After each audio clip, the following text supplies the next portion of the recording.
Welcome to Abrar electrical world YouTube channel. Partial discharge के सिलसिले में मैं 4-5 वीडियो लेक्चर लोड किए हैं और इससे बहुत पहले मैंने आईसी के मुताबिक भी टेस्टिंग का तरीका बताया, लेकिन चूंकि ये टॉपिक बहुत ही इंपॉर्टेंट होता चला जा रहा है वक्त के साथ साथ, अगर 30-40 साल पहले देखें तो पार्शियल डिस्चार्ज के टेस्ट की बातें बहुत कम होती थी।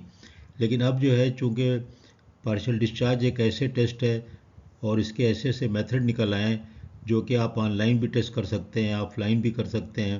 और सबसे बड़ी बात यह है कि ये आपको जो है ना मॉनिटरिंग की भी फैसिलिटी देता है कि आप फॉल्ट किस तरह ग्रो हो रहा है, कहाँ ग्रो हो रहा है, वाटर ट्रीइंग की क्या पोजीशन है, इलेक्ट्रिकल ट्रीज की क्या पोजीशन है, वायर्स कहाँ पर हैं और कितना तेज़ी से ग्रो हो रहा है। ये सारी चीज़ें अगर आप टेस्टिंग करते रहें उसकी फ्रीक्वेंट या मॉनिटरिंग के लिए ऑनलाइन आप सेंसर लगा दें तो हर वक्त मॉनिटर करते रहेंगे और हमें रिपोर्टें मिलती रहती हैं।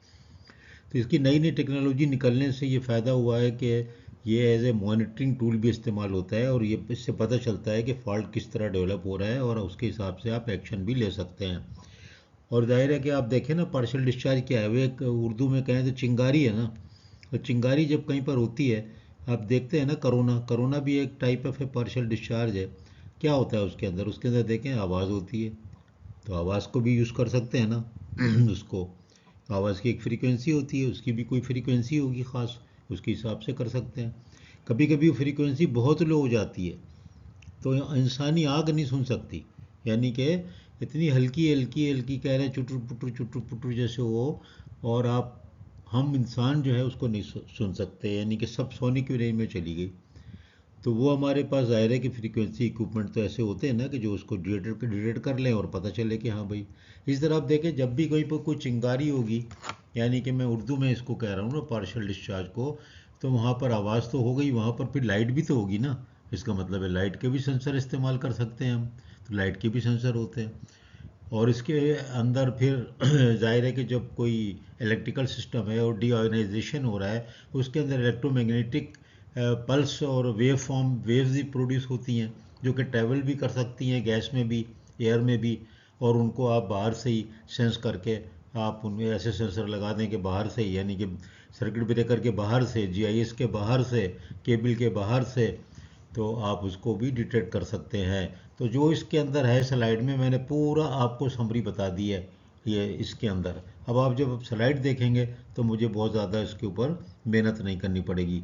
तो देखिए जनाब, ये पीडी टेस्ट की नीड क्या है, एडवांस टेक्नोलॉजी देखो मैंने आपको बता दी ना। कि नीड ये है कि इसमें तो नहीं लिखा इस तरह, लेकिन ये आसान अंग्रेजी में लिखा हुआ है कि एजिंग ऑफ इक्विपमेंट, इंसिपिएंट फॉल्ट मैंने आपको बहुत दफ़ा बता दिया, जैसे कि कैंसर का फॉल्ट है, कैंसर हो जाता है बॉडी में तो कहाँ पता लगता है। इसी तरह आप देखें कि किडनी फेलियर कैसे होता है, अचानक होता है और आपको किसी को भी पता नहीं चलता कि किडनी जो है वो ख़राब होती चली जा रही है।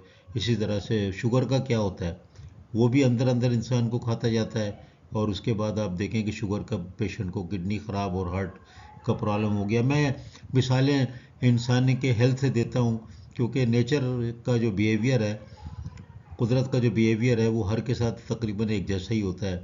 तो इसी तरह जो इंसुलेशन मटेरियल है वो भी, उसके ऊपर भी देखो ना टेम्परेचर का फ़र्क है, ठंडक और गर्मी का उसके ऊपर इफ़ेक्ट है। उसके अंदर जो है उसकी लेइंग का फ़र्क है, टेम्परेचर का उसके ऊपर है। तो उसके बाद उसकी लाइफ अपनी है, चाहे आप केबल को कुछ ना करो और रख दो ड्रम, तो ये तो नहीं कि इन्फिनिट लाइफ होगी ना। 25-30-40 साल के बाद जब आप उसको खोलोगे लगाओगे तो काम नहीं करेगा वो, कोई ना कोई प्रॉब्लम आ जाता है। तो आप और करें कि इंसान भी इसी तरह की चीज़ है। अभी देखो ये अल्ट्रासाउंड मैंने आपको बता दिया कि अल्ट्रासाउंड अगर आप सेंसर लगाएंगे तो उससे ये फ़ायदा है कि आपको जो है वो सेंस करे और आपको ये बता दे और रिकॉर्डिंग भी हो जाए कि कहाँ कहाँ पर आप जगह जगह सेंसर लगा देते हैं। स्विच गियर जैसे बंद होता है ना, अंदर कोई डिस्चार्ज हो रहा है, आप देखते हैं ना 11 के भी स्विच गियर या जीआई इंस्टॉलेशन, तो कहाँ नज़र आता है। आप आउटडोर एयर इंसुलेटेड में तो बहुत सी चीज़ें देखते हैं और आप उसको शट डाउन करके आप सफाई कर देते हैं। लेकिन अंदर कोई अगर डिस्चार्ज हो रहा है, कोई कोरोना डिस्चार्ज हो रहा है, कोई गैस के अंदर कोई वायर्स हैं वहाँ पर कोई डिस्चार्ज हो रहा है, जीआईएस में SF6 में हो रहा है, तो कैसे पता चलेगा।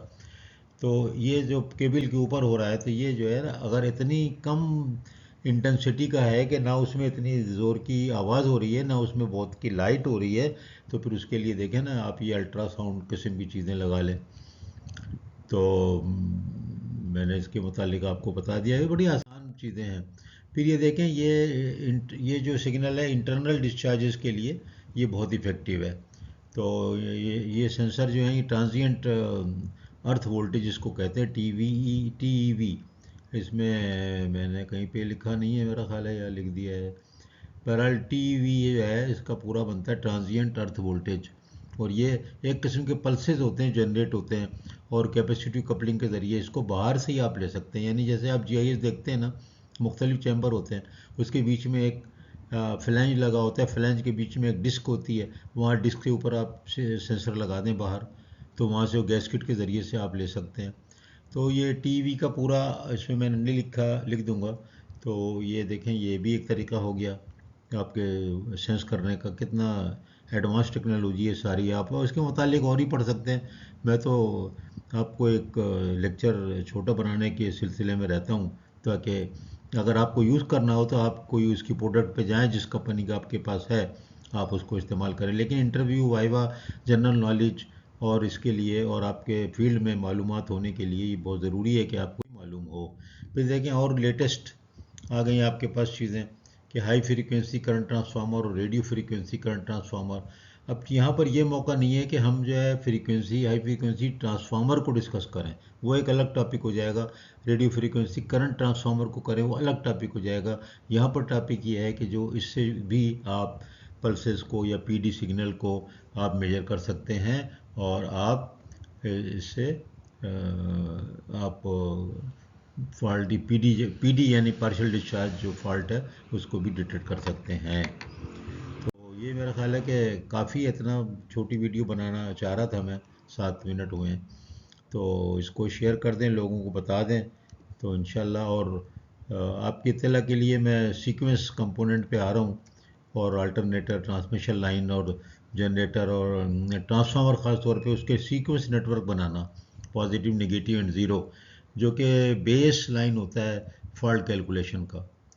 तो वो तो खैर उससे आप करते हैं सिस्टम स्टडीज़ से, सॉफ्टवेयर से करते हैं, लेकिन एज ए इंजीनियर हमें मालूम होना बहुत ज़रूरी होता है। तो वो सारा कि उसका बैकग्राउंड क्या है मैंने आपको बताया, वरना तो फिर आपका तो कंप्यूटर ऑपरेटर करता है ना सिस्टम स्टडीज़। आप क्या करते हैं, इंजीनियर क्या करता है? इंजीनियर तो उसके रिज़ल्ट को इंटरप्रेट करेगा। इंटरप्रेट जब रिज़ल्ट को करेगा तो उसको, जब उसकी थ्योरी नहीं पता होगी कि डेटा क्यों दे रहे हैं, ये जीरो सीक्वेंस इम्पीडेंस क्यों ज़्यादा दे रहे हैं, क्यों कम दे रहे हैं, तो कैसे वो उसको करेगा? तो कंप्यूटर ऑपरेटर नहीं बनिए, इलेक्ट्रिकल इंजीनियर बने, ताकि दुनिया भर में कंपटीशन जो है ना बहुत सख्त हो गया है, तो आप लोगों को जॉब हम लोगों को मिल सके।